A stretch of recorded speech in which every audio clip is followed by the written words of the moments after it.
दोस्तों, जल्द ही देश को पहला इलेक्ट्रिक हाईवे मिल सकता है।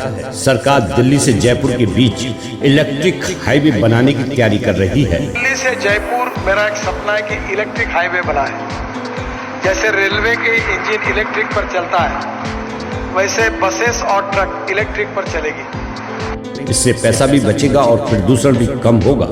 केंद्रीय मंत्री की इस घोषणा को देश में इलेक्ट्रिक वाहनों को बढ़ावा देने की राह में बड़ा कदम माना जा रहा है। इलेक्ट्रिक हाईवे क्या होता है, ये काम कैसे करता है, इससे आपको क्या फायदा होगा और दुनिया में कहां-कहां इलेक्ट्रिक हाईवे पर काम चल रहा है, आसान भाषा में समझें तो ऐसा हाईवे जिस पर इलेक्ट्रिक वाहन चलते हों।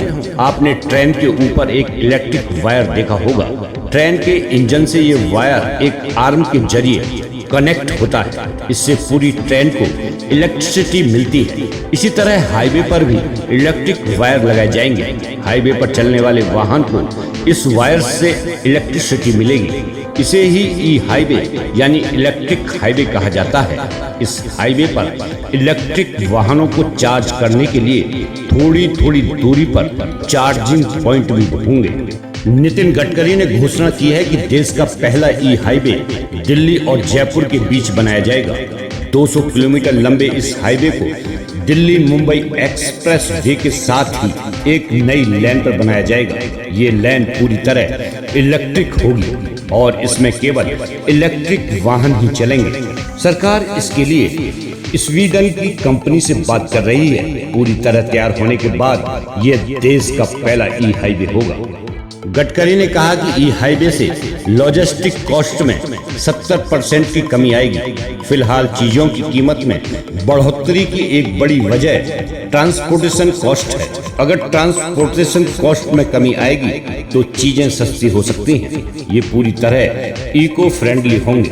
वाहन को चलाने के लिए इलेक्ट्रिसिटी का इस्तेमाल किया जाएगा, जो पेट्रोल डीजल के मुकाबले सस्ती होगी और पर्यावरण के लिए भी कम हानिकारक होगी। पेट्रोल डीजल पर से निर्भरता कम होगी।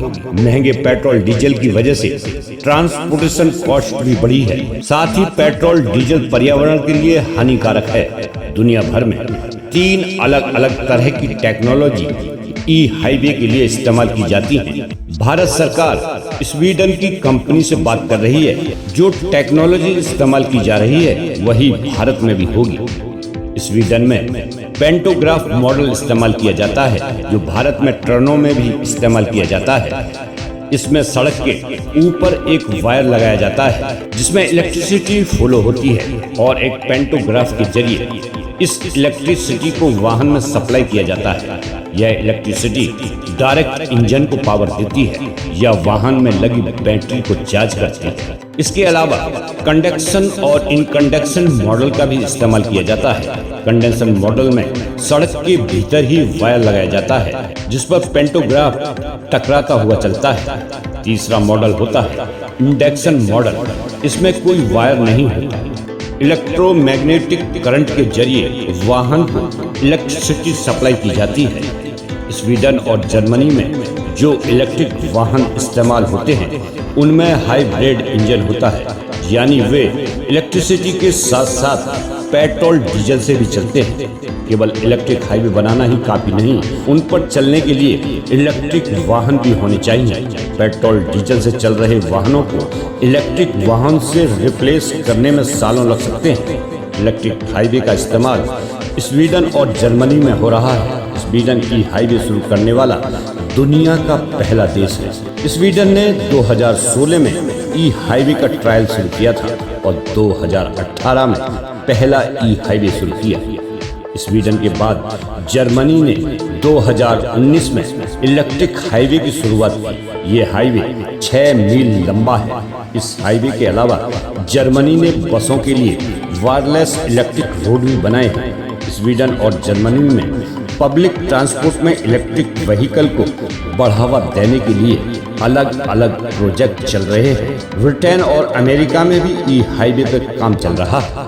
तो दोस्तों, ये जानकारी आपको पसंद आई होगी। आप अपना प्यार और सहयोग यूं ही बनाए रखें। धन्यवाद।